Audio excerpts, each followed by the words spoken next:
276장 하신 후에 예배 시작하도록 합니다. 276장 아버지여 이 죄인을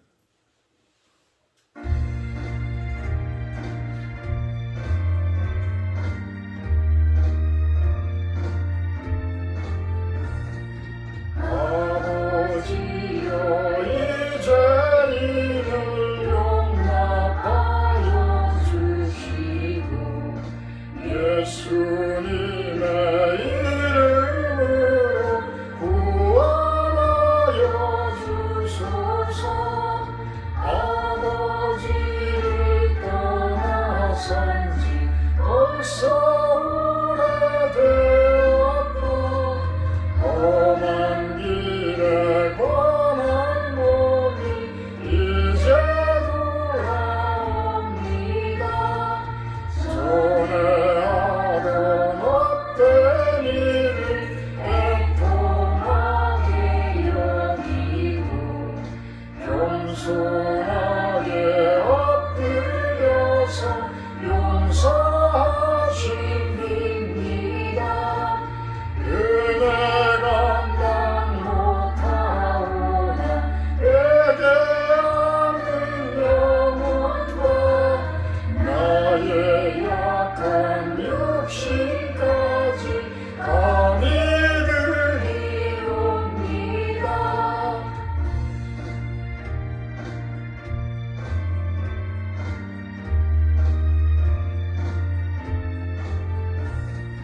나의 죄를 사하시려 주님 죽으셨으니 그 공로를 의지하여 주만 의지합니다. 아버지여 용납하사 나를 풀어주시고 주의 사랑 품 안에서 길이 살게 하소서.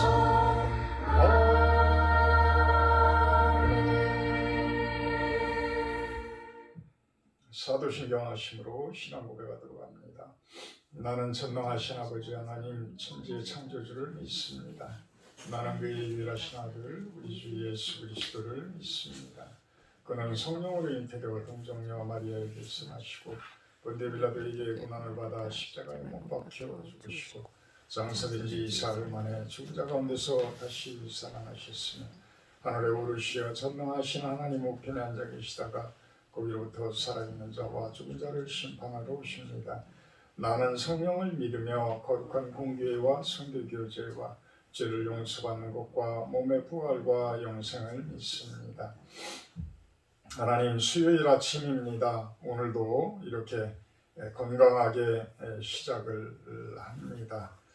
하루를 건강하게 하시고 마음적으로나 육신적으로나 힘든 곳에서 저희들이 건강을 찾게 하시고 더욱더 주님의 그 아름다운 사랑 안에서 기쁨과 희락과 평강이 가득한 하루 되기를 축원합니다.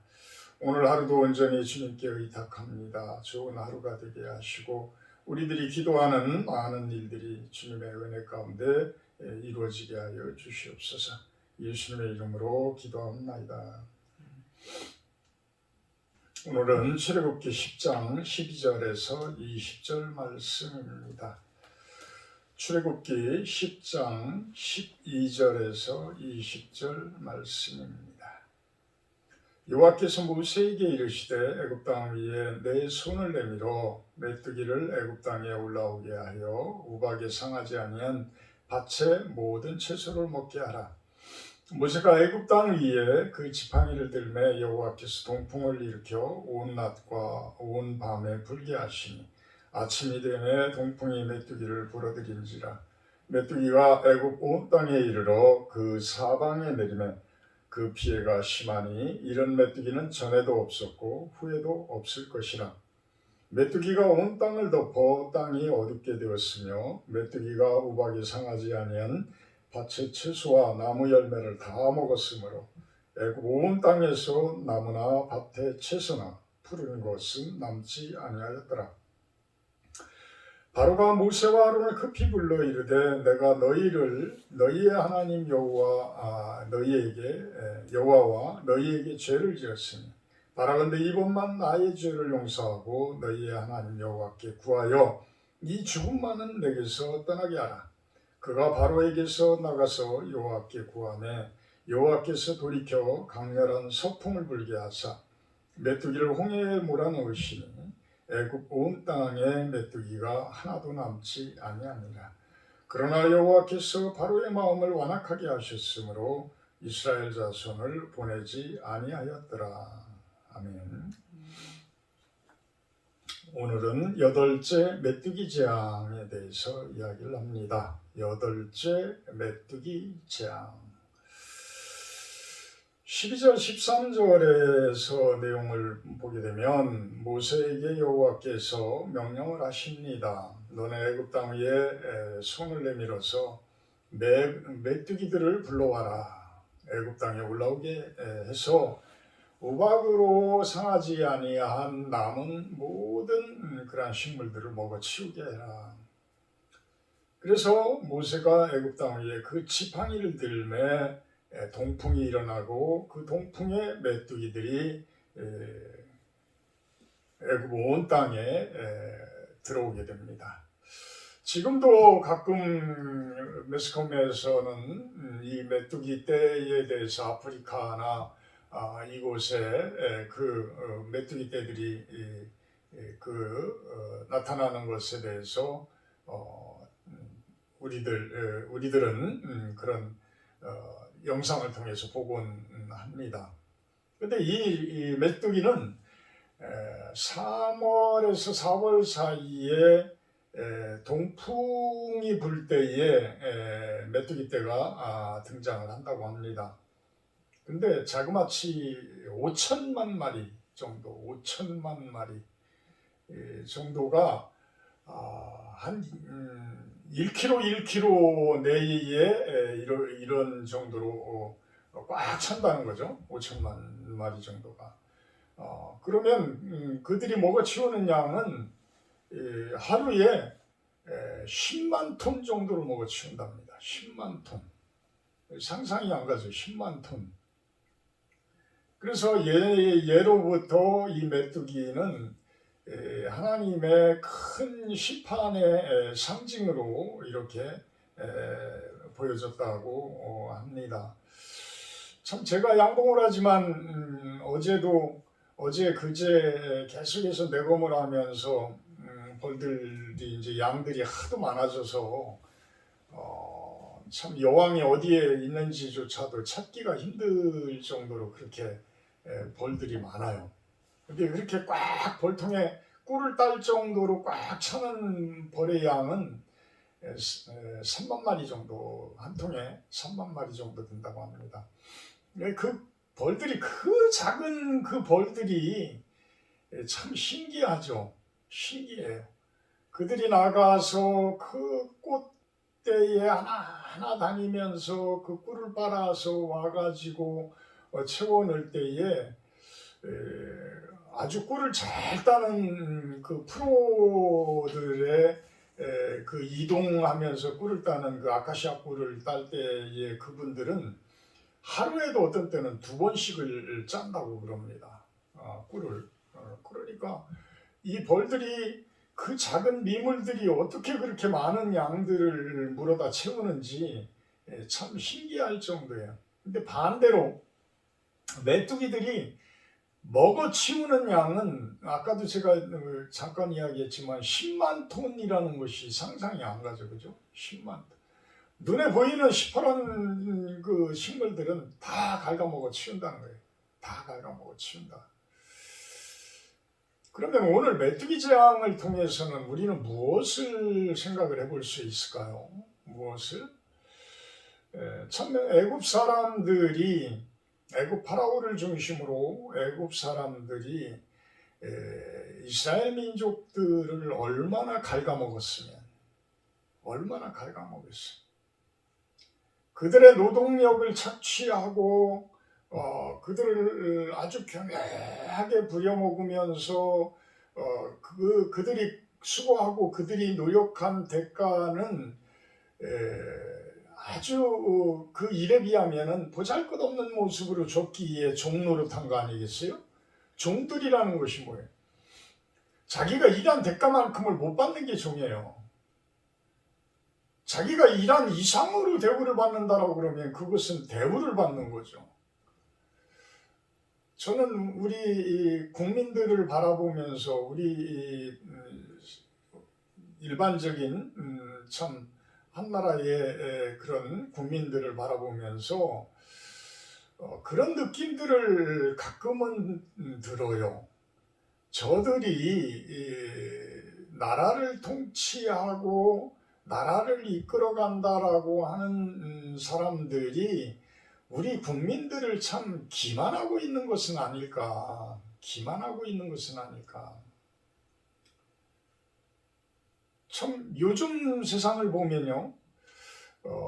참 답답할 때가 있어요.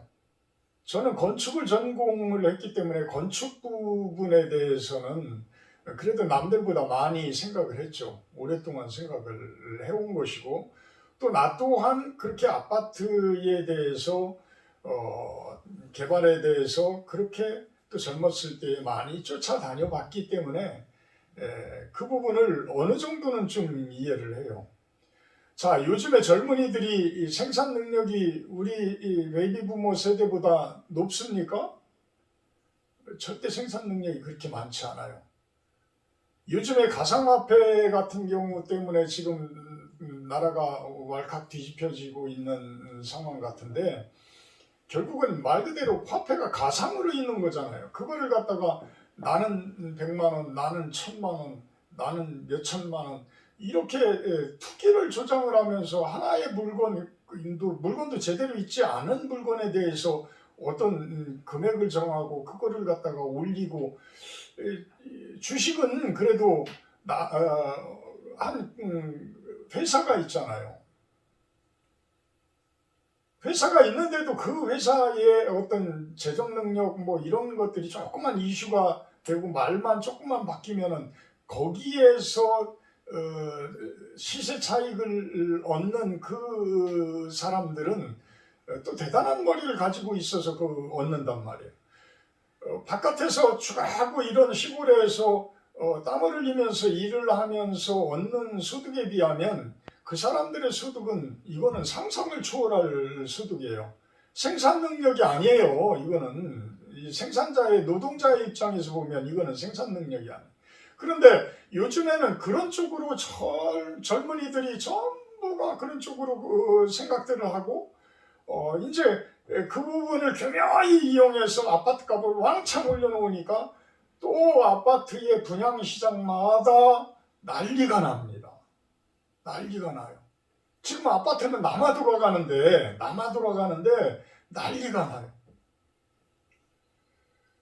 참 어찌 보면 그런 집들을 사고 어떤 주식을 투자하고 이런 사람들이 돈을 많이 벌어서 그 돈을 가지고 하는 것이 아니라 은행에서 돈을 또 빌려오잖아요. 돈 빌리기도 얼마나 좋아요. 직장만 가지고 있으면 돈을 막 빌려줍니다.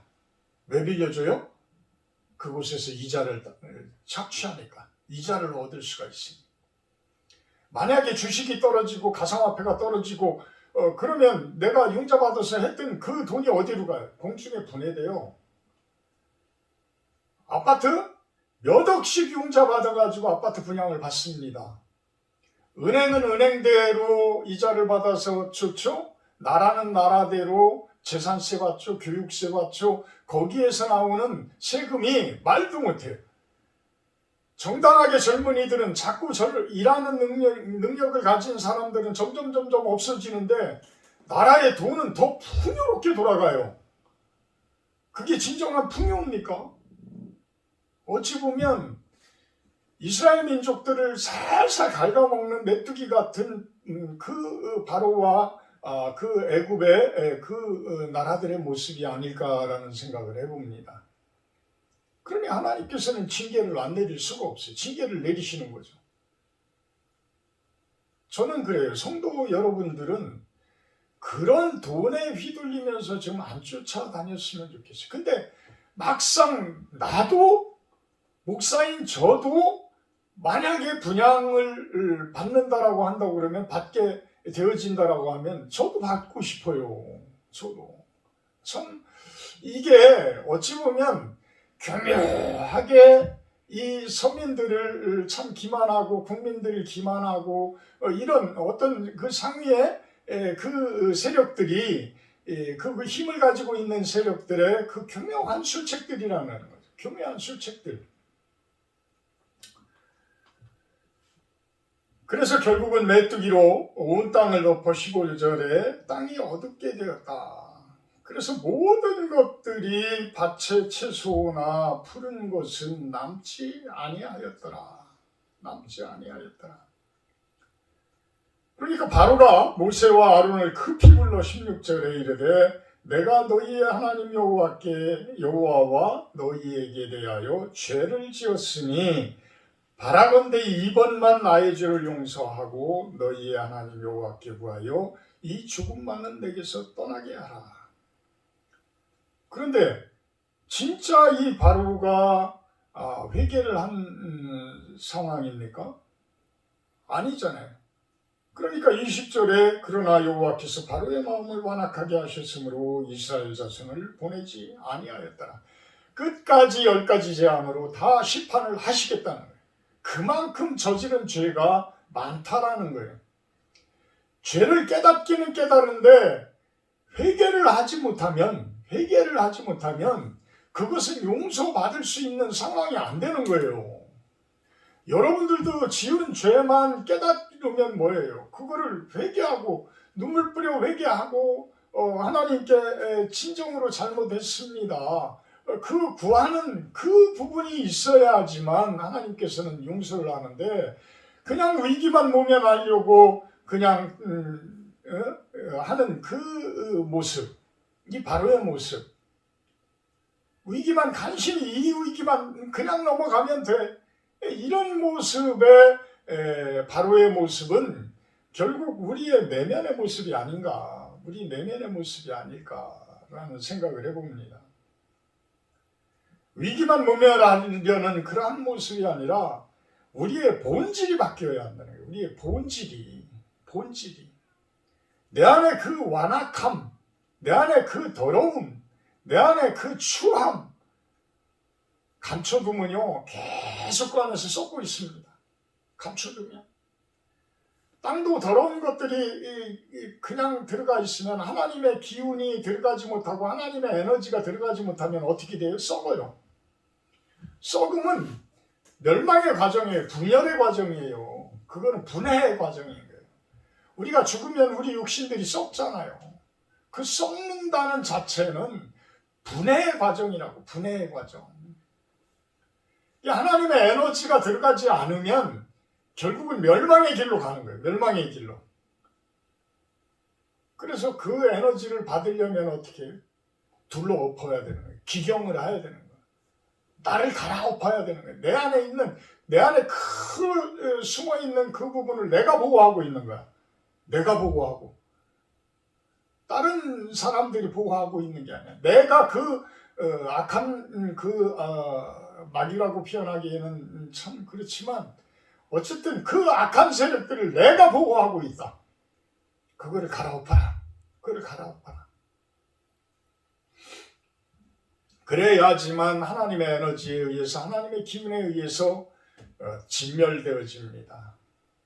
구약 성경에 보게 되면 하나님의 심판 과정은 진멸의 과정을 계속 이야기를 해요.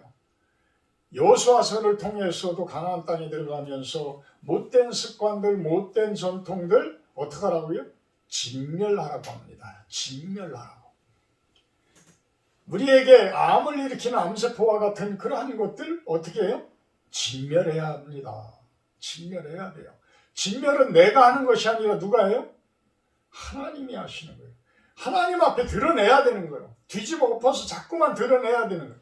하나님의 그 치료의 광선 앞에, 하나님의 그 영향력 앞에 자꾸만 갈아서 엎어서 드러내야지만 치료가 되어지는 거예요. 내가 지금 암을 앓고 있고 내가 지금 내 안에서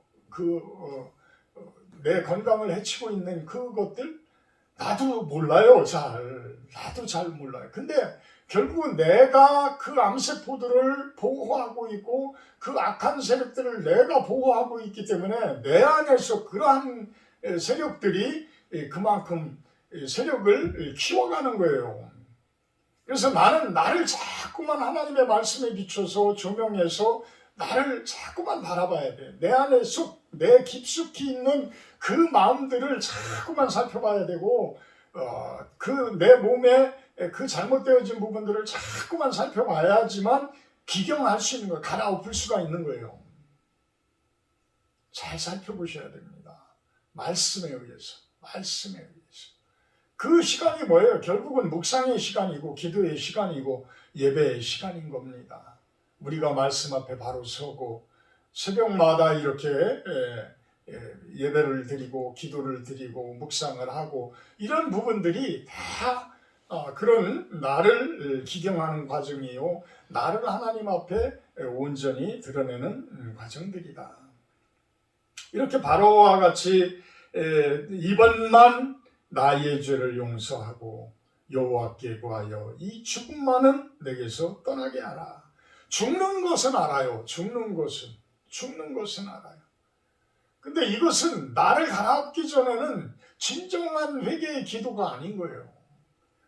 우리의 잘못에 대해서, 파라오의 잘못에 대해서, 내 나라의 정치가들의 잘못에 대해서, 경제인들의 잘못에 대해서 갈아엎어야 되는 거예요. 이제는 경제인들도 옛날과 같이 기업의 이윤만을 추구하는 그러한 모습으로는 결코 성공할 수가 없다라고 그러죠. 그만큼 기업의 사원들, 사원들의 그 대우, 그들이 일한 만큼 이상을 챙겨주는 그러한 모습, 이것이 진정한 사원의 모습이지 노동력을 착취하게 되면 그들은 종의 모습이 되어지는 거예요. 옛날의 경제인들은 사원들을 종 부리듯이 부려먹었습니다. 그렇지만 지금은 이제는 그런 모습의 세대는 될 수가 없는 거예요. 될 수가 없다. 그래서 하나님께서는 동풍을 불어서 메뚜기 떼로 온전히 애굽을 심판하시고 또 19절에서는 바로가 또한 이렇게 겉으로나마 자신의 죄를 조금은 깨닫는 모습을 보면서 그래? 그러면 내 능력이 어떤 모습인지 또 보여주마 하면서 모세에게 명하니까 모세는 또 강렬한 서풍을 불게 해서 메뚜기를 홍해로 몰아넣으셨다. 결국은 그 애굽을 갉아먹었던 그 메뚜기 떼들을 홍해로 보내서 그 홍해에서 수장을 시키죠. 이 모습은 어떤 모습이에요? 이집트에서 애굽에서 이스라엘 민족들이 나와서 홍해를 건널 때에 그들을 추격하던 애굽의 군사들의 모습이죠. 애굽의 군사들의 모습. 결국은 그리하여서 그 홍해 바다 속에서 수장되어지는 그 모습, 그것을 미리 보여주고 있기도 하는 것입니다. 그러나 여호와께서는 바로의 마음을 완악하게 하셨으므로 이스라엘 자손을 보내지 아니하였더라. 오늘은 요한계시록 3장 17절 말씀 보고 17, 18절 말씀을 보고 마치도록 합니다. 요한계시록 3장 17절에서 18절 말씀입니다. 네가 말하기를 나는 부자라 부요하여 부족한 것이 없다 하나 내 곤고한 것과 가련한 것과 가난한 것과 눈먼 것과 벌거벗은 것을 알지 못하는도다. 내가 너를 권하노니 내게서 불로 연단한 금을 사서 부요하게 하고 흰옷을 사서 벗어 입어 벌거벗은 수치를 보이지 않게 하고 안약을 사서 눈에 발라 보게 하라. 아멘. 라오디게아 교회에게 하는 말씀인데요. 우리들에게 하는 말씀이라고 생각을 하고 애굽 파라오에게 하는 말씀이 곧 우리에게 하는 말씀이다라고 생각을 하고 오늘 이 말씀을 한번 묵상해 보시기 바랍니다. 요한계시록 3장 17절에서 18절 말씀입니다. 불로 연단한 금을 사서 부요하게 해라. 나의 고난과 나의 힘든 이 과정들이 불로 연단하는 과정이다. 불로 연단하게 되면 금이 정금이 나옵니다. 정금이 나와요. 그 정금으로 인해서 부유하게 되어진다. 이 정금이라는 것은 꼭 우리가 이 세상 속에서 하는 돈을 이야기하는 것이 아닙니다. 하나님의 말씀이라고 보시면 됩니다. 말씀 안에서 우리가 부유하게 된다. 부유해요. 진짜 부유하게 됩니다. 말씀 안에서 살아보세요. 돈 수억을 가지고 있는 것보다 더 부유하고 풍요롭게 살 수가 있습니다. 흰옷을 사서 더러운 것들을 보이지 않게 하라. 수치를 보이지 않게 하라. 흰옷 입은 백성, 예수님의 그 보혈의 피로 깨끗하게 정결함을 입은 그 옷을 입은 여러분들의 모습. 안약을 사서 눈에 발라 보게 해라.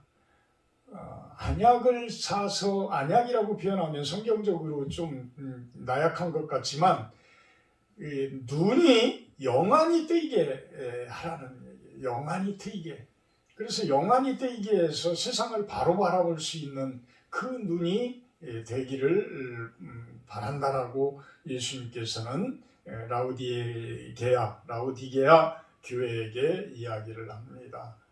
돈이 좀 많다고 해서 교만하지 말고 지금 배부르게 산다고 해서 교만하지 말고 이러한 모습을 이야기하고 계시는 것입니다. 언젠가는 그러한 돈 때문에 심판받게 되어지고 돈 때문에 오히려 하나님의 질책을 받는 그러한 모습일 수가 있는 것입니다. 사랑의 하나님, 메뚜기 재앙을 통해서 애굽을 또 심판을 하십니다. 여러 가지 재앙들을 통해서 심판할 때마다 점점 파라오와 그 애굽의 백성들은 자신들의 잘못에 대해서 조금은 깨달아갑니다. 잘못을 깨닫는 것과 회개하는 것은 다름을 또한 봅니다. 우리 성도님들은 나를 살펴보고 내 안에 숨겨져 있는 그 모든 더러운 것들과 죄성들과 악한 것들을 갈아엎어서 그들을 하나님 앞에 내놓을 수 있어서 제대로 치료받고 치유받는 그러한 모습이 되게 하여 주시옵소서. 그리하여서 라우디게아 교회에게 하시는 예수님의 말씀처럼 우리들이 온전한 삶, 바른 삶, 진정한 부유한 삶을 누리게 하여 주시옵소서. 감사드리며 예수님의 이름으로 기도합나이다. 하늘에 계신 우리 아버지여, 이름이 거룩히 여김을 받으시며 나라 임하옵시며 뜻이 하늘에서 이룬 것 같이 땅에서도 이루어지이다. 오늘날 우리에게 일용할 양식을 주옵시고 우리가 우리에게 죄 지은 자를 사하여 준 것 같이 우리의 죄를 사하여 주옵시고 우리를 시험에 들게 하지 마옵시고 다만 악에서 구하옵소서. 내게 나라와 권세와 영광이 아버지께 영원히 있사옵나이다. 아멘.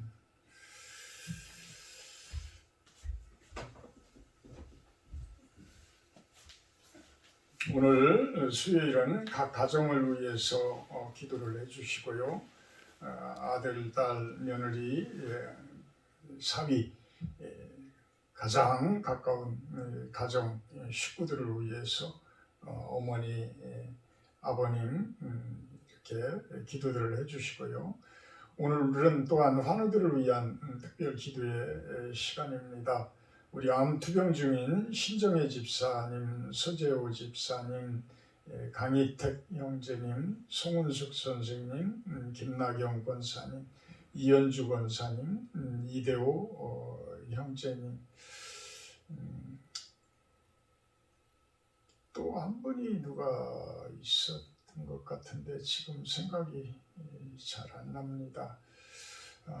어쨌든 이렇게 암투병 중이고 힘들어하시는 분들을 위해서 우리가 특별히 기도를 좀 많이 해주시기를 부탁을 드립니다. 기도의 시간입니다.